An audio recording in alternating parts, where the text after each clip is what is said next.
What's up, everybody? Welcome to the House of Kayfabe YouTube channel. My name is Adam Harris. So thankful to be starting off the year 2023 with my good friends here, my fellow residents, the only Derek Jones that matters, the one and only Stephen P. New, and the other Steve, the drunk drummer, Steve Barker is here. And gentlemen, we're going to talk about the top 3 news stories in 2022. And we had a little pre-chat to say, what we all kind of agreed on were the top 3, and I'm going to start at the bottom with number 3.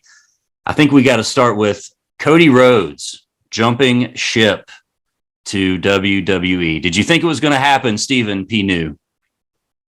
No, I believe that Derek made a believer out of the rest of us because we had an episode about that, and I think Derek was the only one who correctly predicted not just that it would happen, but Derek said, can you imagine how awesome it's going to be when you hear wrestling has more than one royal family? And daggone, if that wasn't the way it exactly happened. Myself personally, I thought he and Tony Khan were working us. I thought that was a way for Cody to turn heel in AEW, was to tease the WWE return, and boom, he shows up in WWE. I can't wait to see where that storyline goes for him chasing the WWE title. When he had that picture of Dusty holding the WWF belt, it was a classic Dusty finish. Everybody thought he beat superstar Billy Graham, and he didn't. But he was holding the belt. Man, it just gives me chills to think about what the future holds for Cody. But man, that return was really, it was special. It got people excited, and he immediately got back over with the WWE crowd. I agree totally, and he cut some great promos, some amazing promos in the wake of that, and only wrestled a few matches, and they were all, to me, they were all top teners for the year for sure. And we're going to talk about our favorite matches coming up in a whole nother video, so make sure you're liking and subscribing on the YouTube page. But we're talking about the biggest events of the year. Derek Jones, you booked it, man. How did you feel when the music hit, the lights went out? Or were you just kind of like, yeah, I knew that was going to happen? Listen, when you write it and you send it in from home, they kind of watch, they figure it out. But I mean, honestly, everybody knows I'm a huge AEW fan. I absolutely love the product, but I'm also a Cody fan. I've got a shelf back here of nothing but Cody. I like Dusty growing up. I love Cody. I like Dustin. I like the Rhodes family. I want the guy to be successful no matter where he's at, so I'm not going to beat it down. But yeah, 100%. I told him in the video, I don't want it to happen, but here's what's going to happen. And to be honest, they couldn't have put him with a better dance partner in Seth Rollins. 100%. Dude is on fire this year, so why not put him up in that moment? And I hope that when he comes back, they just press play again. They continue that feud for just a little bit longer, because I want to see a couple more matches out of Cody and Seth. That's absolutely killing it. I definitely think Seth Rollins has an argument for wrestler of the year as far as maintaining a high level, reliability, was pretty much there all year, if I remember correctly. No injuries, not much time off television. And a very low win percentage on pay-per-views. If you're hitting that low of a win percentage and yet you're still working on top. Yep. Derek, I was just getting ready to ask you guys. Seth Rollins did the job on WrestleMania, and it didn't hurt him a bit. He actually lost to Cody Rhodes, and I swear I think his stock went up. Absolutely. Just by the quality of the match. Both. I mean, that's an amazing example of a match getting 2 people over, regardless of who was looking at the lights. Steve Barker, what do you think, man? Cody Rhodes coming back. I admit, man, even though reports were talking about it like it was happening, major news outlets confirm, he's going. I did not believe it. I thought we were getting worked, kind of like Stephen P. New said. I'll believe it when I hear the music hit. What did you think, Steve Barker? What do you think? Well, in my ongoing quest to remain a trusted member of the wrestling journalist group, I honestly didn't care. Because let's be honest, man, towards the end of Cody Rhodes' run in AEW, he had kind of become insufferable. I think he did a lot of damage to his quote unquote brand, and Brandy pretty much was taking a piss all over. I mean, do we remember when he was going to cure racism by beating up a half black guy from England? He was becoming an insufferable, pompous dickhead. And I went from, I know that I'm known as the AEW hater around here. Again, I'm an AEW hopeful, but he had went from what I thought was one of the best things on AEW to one of the things where I was like an eye roll. So when the buzz was coming around about him moving to WWE, I didn't really give a shit. I was like, dude, he's like, if Brandy comes, he has went from the top of AEW down to the bottom with all of, like, I mean, do we all remember the dive into the flaming table, which is one of the dumbest things that we've seen in wrestling, and that's a gigantic fucking statement. Are you talking about his suplex or the time Shaq fell back into the table? That one wasn't on fire. That one wasn't on fire. The one that was on fire that Brandy used way too much lighter fluid when there's gimmick stuff that you use. I mean, 151 rum would have been better than 3-in-1 oil lighter fluid, I mean, well, he took the bump into the table, but it was the finisher for the other guy. Yeah. And so I remember, and let's give a shout out to Brian Resner. He was the one, him and Derek, that were like, this is going to be the biggest thing. And I was like, fuck you. Cody Rhodes he's on a junior varsity reality show with his insufferable wife. Who gives a fuck? And we were watching WrestleMania, and I was watching behind. So, of course, we had the no spoilers rule on our chat room, which one day will be available to high-paying Patreon people that will be heavily redacted. And I think it was Steve New or Derek. They just go, just wait. And fucking Cody Rhodes came in and had maybe the match of the year. So this dude for me was at the bottom of the basement and moved all the way to the top, baby. Dude, Cody Rhodes is a fucking genius, and I doubted him more than just about anybody. I didn't necessarily think it was going to happen, nor did I think it would work so well when it did happen. And I just want to say one more thing about Cody, and I think Derek will help me back this up, but had two of the best wrestling figures of the entire year released by two different companies, by two of the major toy companies. And so I just want to put that little asterisk in there for Cody. I don't know if anybody... Is it the same robe in both? Same robe in both? Similar. It's pretty much the same ring gear on both figures. And they rushed the WWE one out, which I respect to them, and they knew, and still great Cody figures coming out in the AEW line. So anyways... Yeah, still. Yeah. So number 3, that was Cody Rhodes, and transitioning perfectly into what I'm going to call the number 2 story. We might even just add that to the debate, though. But, guys, we were all there when AEW Dynamite descended on Charleston, West Virginia in August the 17th. And we all kind of didn't even realize how big that was going to be, because there was some shoots that went down, man. CM Punk called out Adam Page right there in front of our eyes. And I don't know if anybody saw it coming, rather, and we could all argue that led up to a couple weeks later, after the pay-per-view, CM Punk is eating donuts and starting fires at the press conference heard around the world, what would become the Brawl Out. Who wants to go first on this one? I'm just going to throw it out there. Who wants to start? So I'm just going to correct one little thing. You said CM Punk called out Adam Page, when in reality, Phil Brooks called out Stephen Waltz. That was not something that we were. It wasn't scripted. Yeah. They weren't planning on that. It was supposed to have been a straight up just promo about Moxley, correct, Derek? Yeah. And it turned into something that had been coming on. I'd like to make an addendum to what Adam Harris just said as well. I think that it wasn't only the CM Punk promo from that night against Hangman Adam Page, but there was the return of Kenny Omega and the Bucks that night. That's right. That night. And when the show went off the air, some more words were said. The air, Omega is on the mic for like 20, 30 minutes. He compared wrestling fans to cat poop or whatever else nonsense he said, and just went on and on. But so I think that was not only the stuff with Hangman and the the residue of the Colt Cabana stuff, but you also had the Bucks and Omega back that night. They got that mega pop in the building at Charleston, West Virginia. So Charleston, West Virginia was kind of like the Harper's Ferry that kicked off the Civil War. You know, it wasn't very good, very Harper's nice. Ferry. This is the only podcast with a Golden Horseshoe Award, ladies and gentlemen. Stephen P. New bringing out the Civil War history. 1994 winner right here. No, Nice. it was 1991. Nice. Because it was 8th grade, right? And you're right. Yeah, Also, great. Kenny Omega also said, well, yeah, he did compare some of us to cat poop. You're right. And that was a little hard to take for a cat lover like myself, but I related.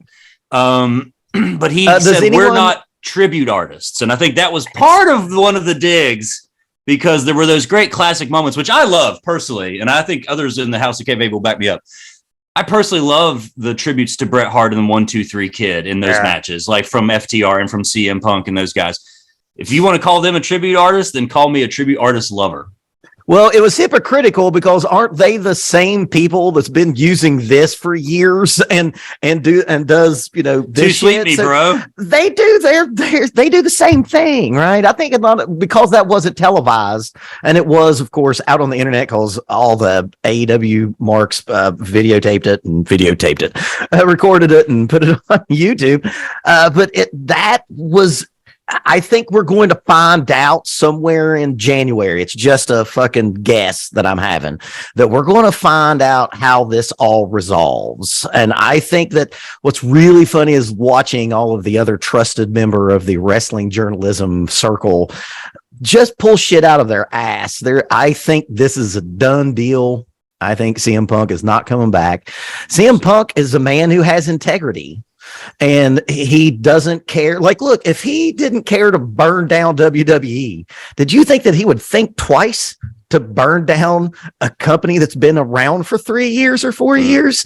You know, he's a man, he's a guy from the streets. You know, he's a straight edge punk rock guy. And those people tend to have integrity and loyalty to maybe a fault. And that's what we saw. And man, wrestling fans, fuck, man, Derek Jones, we love a shoot. We love when the curtain is The lines are blurred. Yeah. Yeah. So Derek, as the mayor of AEW Twitter, how much has this hurt you? Because I know that your precious young Bucks were possibly beat up that night too. So I mean, you know, we don't know anything about that. But Derek, how did this affect you? I felt like we needed to come to your house maybe and like to give you a hug. Intervention. Well, it's kind of like being, I don't know, 7 or 8 years old, and you're sitting in your bedroom and the door is shut and you hear mom and dad arguing in the kitchen. And like, you want to tell one of them they're wrong because you agree with what we're arguing about, but it's mom and dad. Like, what do you do? So who did you agree with? You agree with? Yes. All right. So I'm going to say the Bucks, but here's why. But here's the only reason why. Let him say his case. And it's not because of the underlying issue.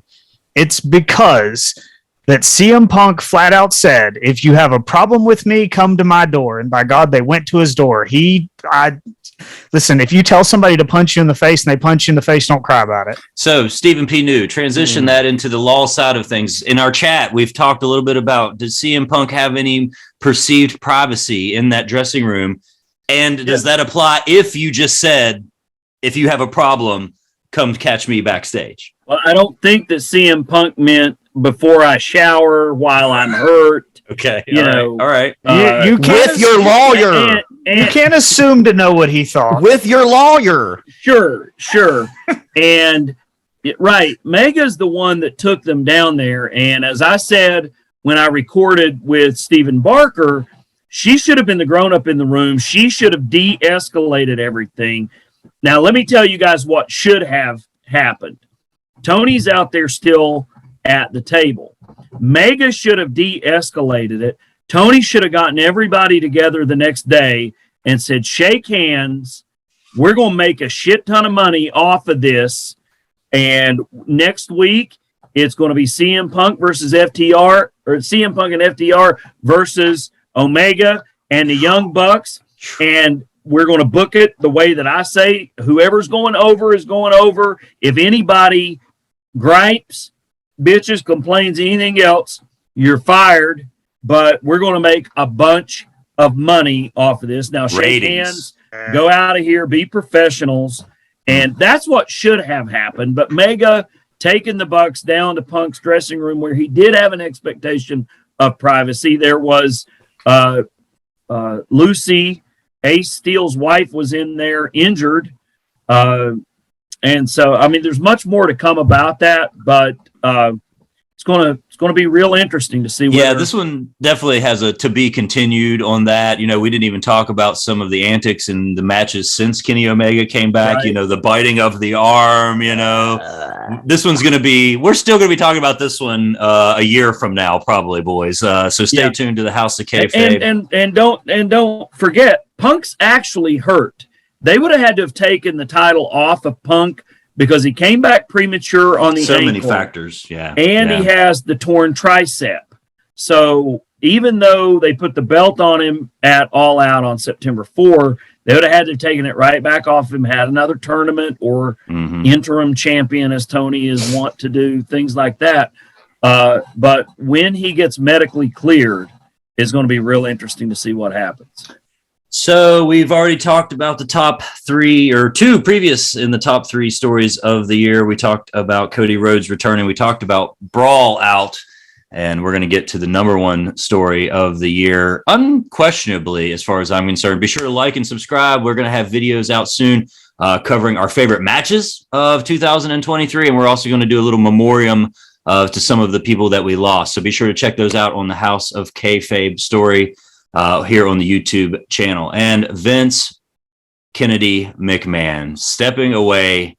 I remember where I was when I saw the news story. I was with a couple friends. We were actually at poolside in Fayetteville, Adventures on the Gorge, and I'm just kind of like, I'm looking around like, is anybody else seeing this? You know, is anybody else? Did you go immediately to the House of Kayfabe chat room? Absolutely. I mean, I dove in, man. My phone started blowing up, you know, with this chat and a couple other chats. Gentlemen, we never thought we'd see it. He's the reason most of us love wrestling. You could argue Vince McMahon steps away from the WWE.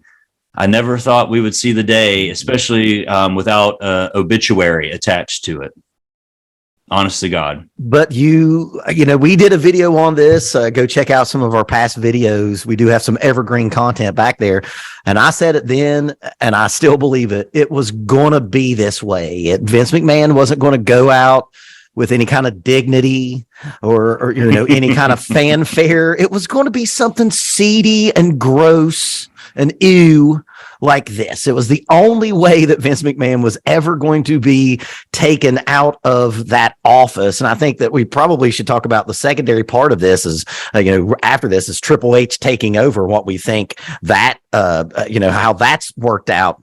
Vinnie Mac. And, you know, we're hearing now 2 days after more allegations, this crazy bastard thinks he's going to come back.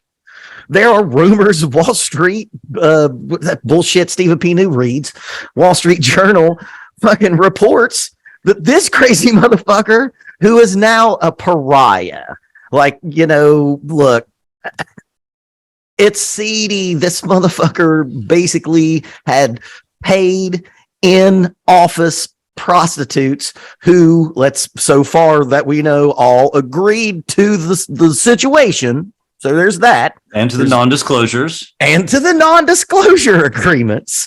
But using it was company money. And he's got money, Steve knew. Right.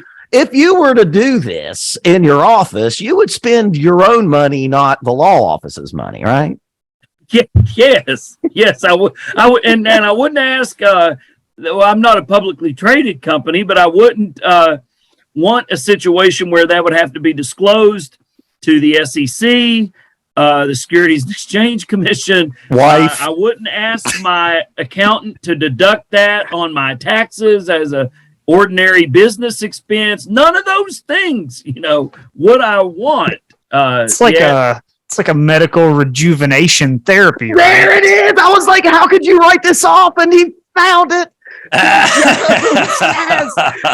Therapeutic mental Well, and I'm health sure some day. of them happened at a nail salon or at a tanning bed. You know, I mean, Well, he was writing that one off of the other anyway. more recent allegations was that he asked for a happy ending at a salon in California or something. That's So- part of this new thing, along with the referee from the mid '80s. Yeah, and I think we need to do a video on that and the legalities of all that. But let's talk about what happened immediately after that. Because, you know, when Harvey Weinstein was accused of whatever, you didn't exactly see him come out on the Oscars and cut a promo. No, this motherfucker came. Vince rolling in the McMahon ring. marched right out on SmackDown, man. What did you not guys going think of anywhere. that? What did you think of it? I mean, he's got the biggest grapefruits in the land, Adam Harris. Did you doubt that he wouldn't do something insane like that? You heard what God Emperor said about Vince McMahon. He said that you could have a whole team of mental health professionals work with him, and after a month, he'd still be the same, and they'd all be crazy. This is a lunatic. This is a they'd crazy. be working for the WWE. Now, Adam, I think you or Derek brought this up either in the chats or in previous episodes, but with respect to Stephanie and Triple H taking over, you have Nick Khan, who it's been reported for a year or two now, wanting to rehabilitate the stock price, make the company attractive for an acquisition by a Disney or an NBC Universal, something like that. I think the call came from inside the house. I personally believe that something that was protected confidentially, an NDA, something like that. I think the call came from inside the house. It was either Triple H, who had been, if you remember, where had Triple H been for a year prior to all of this? There are some conspicuous Sanford and Son. coincidence in all Triple of H this. Sanford had the big one. You know, Coming home, He Elizabeth. Coming, Elizabeth. I'm And, coming you know, home, Stephanie. He'd been nowhere. He hadn't been seen in a year. He hadn't been at NXT. They'd done the whole NXT 2.0 thing, and he's nowhere around it. All of a sudden, the very stuff that takes Vince out gets out to the Wall Street Journal, to the business. And the thing, if you think about it, it could have been any of the three of them: Stephanie, Vince, Nick Khan, or Linda, who's divorced from him, and she's in Florida. It's like a game of Clue. I'd love to have an episode where each of us take one of those four and make our best arguments for who the call from inside the home This came. This is truly Game of Thrones shit. It really is. You know What I did you mean? say, Derek? Seth? I want Steph. Oh, Steph. Steph. You pick Steph? I'm You have to making that. fight I got it. Adam. So Yeah. Derek, I got that argument. Yeah, So I want to Derek, hear what what do Derek you- says on this. Yeah, Derek, what do you think about Triple H taking over? Is it better? Is it worse? Is it the same? So it's better than within the last couple years of WWE. I mean, we can't say what Triple H has done in this short amount of time is better than everything Vince has done over time, because he's produced some of the greatest wrestling content that there ever will be. Not that there ever has been, but there ever will be. Some of the things that he produced will continue to be top tier wrestling for the rest of our lives. Some things will just not be overshadowed. It just can't be. But the last 3 or 4 years compared to Triple H's 3 or 4 months, Triple H is, I mean, he's doing some great things. He's putting out some great product. He's making matches that are different. You're not seeing the same two guys face each other on Raw then SmackDown pay-per-view, then Raw then SmackDown on another pay-per-view. There's some diversity going on in the wrestling world for WWE, and it's great. So, To Derek, that point, Derek, let me. Do you guys remember just how bad the booking was during COVID? Am I the only one that felt like we watched like the same 4 matches week after week after week? Yes. Those guys that Zelina Vega managed, Yep. I felt like I was watching them wrestle 3 times a night. Well, and Austin Theory was in there on the very beginning of that too. He was in there with Los Therios and the Street Profits. God bless them. They were trying to get my over. Goodness. They Man, couldn't those say guys- no, could they? God, were they like, wrestled man, so much. TV over time and every night. over. and COVID champions. They are the COVID champions of Street Profits. And Drew McIntyre, God bless him, man. And dominant, Ray getting his eye put out. Boo. And Edge and Orton. Edge and Orton had some great matches. Mysterio and Dominic. Oh my. But that was all of that was Vince's doing just within the last 3 years. I think we will, when the grand scope is told, I think we will look back on this weird time period right up to the pandemic and throughout as one of the low points, almost like 95 WWF. We're talking King Mabel here, we're gonna look at it with that same look, I think, in the future, man. Well, this has been so fun to chat with you guys about the top stories of 2022. And I think everything points towards an amazing 2023, you guys. You got Vince in the Triple H era.